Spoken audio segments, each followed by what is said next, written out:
Machado অসাধারণ নারী Trump ক্ষমতায় আসলে ইসরায়েলকে স্বীকৃতি দেবেন রেজা পাহলভি। ইয়েমেনের নতুন প্রধানমন্ত্রী শায়া মোহসেন জিন্দানি। যুক্তরাষ্ট্রের অভিবাসন ভিসা স্থগিত, যে সব সমস্যায় পড়বেন বাংলাদেশিরা। খামেনির উপদেষ্টাসহ ইরানি কর্মকর্তাদের বিরুদ্ধে যুক্তরাষ্ট্রের কঠোর পদক্ষেপ। ভেনেজুয়েলার বিরোধী নেতা মারিয়া করিনা মাচাদোর ভূয়সী প্রশংসা করেছেন মার্কিন প্রেসিডেন্ট ডোনাল্ড ট্রাম্প। নিজের সামাজিক যোগাযোগ মাধ্যম ট্রুথ সোশ্যালে মাচাদোকেও সাধারণ নারী বলে অভিহিত করেন তিনি। খবর এএফপির। বৃহস্পতিবার হোয়াইট হাউসে ট্রাম্পের সঙ্গে সাক্ষাৎ করেন মাচাদো। এ সময় তিনি তার প্রাপ্ত শান্তির নোবেল পদকটি ট্রাম্পকে উপহার দেন। পদক গ্রহণ করে ট্রাম্প বলেন, আমি যে কাজ করেছি তার জন্য তিনি তার শান্তির নোবেল পদক আমাকে উপহার দিয়েছেন। পরে ট্রুথ সোশ্যালে এক পোস্টে ট্রাম্প লেখেন, মাচাদো একজন অসাধারণ নারী যিনি অনেক কিছু সহ্য করে এসেছেন। তিনি আরও বলেন, এই পদক উপহার দেওয়া পারস্পরিক শ্রদ্ধার এক অনন্য নিদর্শন। ইরানে বর্তমান শাসন ব্যবস্থার পতন হলে দেশটি অবিলম্বে ইসরায়েলকে স্বীকৃতি দেবে এবং যুক্তরাষ্ট্রের সঙ্গে সম্পর্ক স্বাভাবিক করবে, এমন ঘোষণা দিয়েছেন ইরানের নির্বাসিত যুবরাজ রেজা পাহলভি। বৃহস্পতিবার সামাজিক যোগাযোগ মাধ্যম এক্সে দেওয়া এক বিবৃতিতে তিনি বলেন, নতুন ইরান যুক্তরাষ্ট্রের সঙ্গে বন্ধুত্ব পুনর্গঠন করবে এবং ইসরায়েল রাষ্ট্রকে আনুষ্ঠানিক স্বীকৃতি দেবে। পাহলভি আরও জানান, ইরান ইসরায়েল ও বৃহত্তর আরব বিশ্বকে একত্রিত করতে আব্রাহাম চুক্তিকে সম্প্রসারণ করে একটি নতুন কাঠামো গড়ার উদ্যোগ নেওয়া হবে, যার নাম তিনি দিয়েছেন সাইরাস চুক্তি। তার ভাষায়, যুক্তরাষ্ট্রের সঙ্গে সম্পর্ক স্বাভাবিক করা হবে। মার্কিন জনগণের সঙ্গে আমাদের বন্ধুত্ব পুনরুদ্ধার করা হবে। ইসরায়েল রাষ্ট্র অবিলম্বে স্বীকৃতি পাবে। আমরা আব্রাহাম চুক্তিকে সাইরাস চুক্তিতে রূপ দিতে কাজ করব, যা একটি স্বাধীন ইরান, ইসরায়েল ও আরব বিশ্বকে একত্রিত করবে। ইয়েমেনে প্রধানমন্ত্রী পদে পরিবর্তন এসেছে।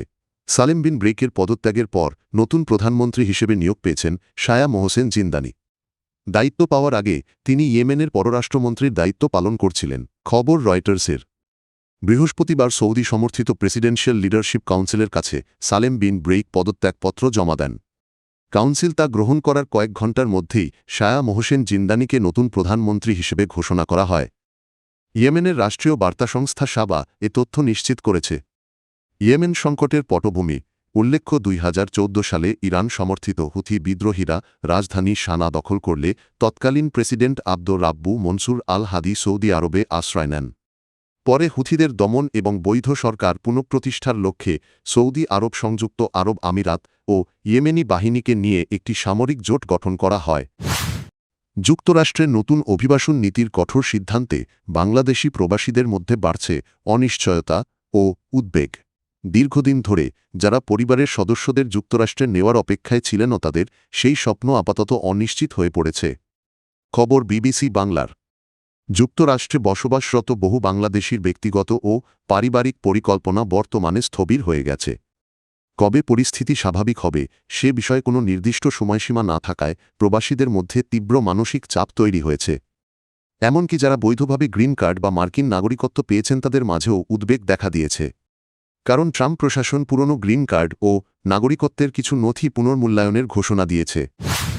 ইরানে সরকার বিরোধী বিক্ষোভ দমনের অভিযোগে দেশটির সর্বোচ্চ নেতা আয়াতুল্লাহ আলী খামেনির ঘনিষ্ঠ উপদেষ্টাসহ কয়েকজন শীর্ষ কর্মকর্তার ওপর নতুন নিষেধাজ্ঞা আরোপ করেছে যুক্তরাষ্ট্র। প্রেসিডেন্ট ডোনাল্ড ট্রাম্পের সামরিক হস্তক্ষেপের হুমকির মধ্যেই এই পদক্ষেপ নেওয়া হয়েছে। আল জাজিরার প্রতিবেদনে বলা হয়েছে, যুক্তরাষ্ট্রের অর্থ মন্ত্রণালয় জানিয়েছে, নিষেধাজ্ঞার তালিকায় রয়েছেন ইরানের সুপ্রিম ন্যাশনাল সিকিউরিটি কাউন্সিলের সেক্রেটারি আলী লারিজানি সহ রাজনৈতিক ও নিরাপত্তা খাতের কয়েকজন উচ্চপদস্থ কর্মকর্তা। ওয়াশিংটনের দাবি, তারাই বিক্ষোভকারীদের বিরুদ্ধে কঠোর দমন অভিযানের মূল পরিকল্পনাকারী। মার্কিন ট্রেজারি সেক্রেটারি স্কট বেসেন্ট এক বিবৃতিতে বলেন, স্বাধীনতা ও ন্যায়ের দাবিতে ইরানি জনগণের পাশে যুক্তরাষ্ট্র দৃঢ়ভাবে দাঁড়িয়ে আছে। প্রেসিডেন্ট ট্রাম্পের নির্দেশে দমন অভিযানে জড়িত নেতাদের বিরুদ্ধে নিষেধাজ্ঞা দেওয়া হচ্ছে। নিষেধাজ্ঞার ফলে সংশ্লিষ্ট ব্যক্তিদের যুক্তরাষ্ট্রে থাকা সম্পদ জব্দ হবে এবং মার্কিন নাগরিকদের জন্য তাদের সঙ্গে যে কোনো আর্থিক লেনদেন নিষিদ্ধ হবে।